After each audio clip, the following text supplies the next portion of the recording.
这方面要来关心内生邮轮补办成科游客落船了后，因为咱即马禁止国际游船挖靠，新日车到下早成立港，船员留伫咧船顶，昨暗搁再挖靠家人港，毋是中国的船员，含14天内无去过中国、香港、澳门的船员，拢会当暂时落船。大家嘛真关心自强的成功榜歌手刘明峰，敢会当落船？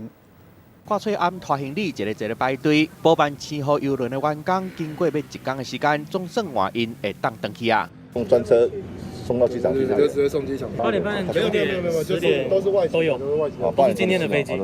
头一批落船的20个菲律宾籍的船员，会直接去机场飞登去菲律宾。内生邮轮补办7号车8检疫完成，台湾旅客落船了后，车到中岛，按照台湾暂时无允准国际邮轮靠岸的规定，暂时离开。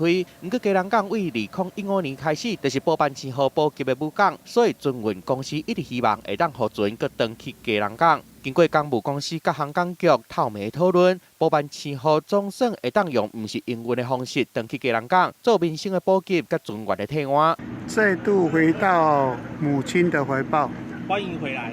不过，唔是所有的船员拢会当落船。中国一个甲14天内有去过中港澳的船员，也是拢禁止的。台湾一个员工伫邮轮顶的自唱的成功一般的歌手刘明峰嘛翕影片报平安。我们现在正缓缓的驶进基隆港，今天听说是可以靠岸的，但是我们员工呢，至于能不能下去，都还是未知数。刘明峰什么时阵落船，爱搁等人通知。补办7号，搁一届登去家人港，嘛，互所有的船员离登去的路愈来愈近。记者综合报道。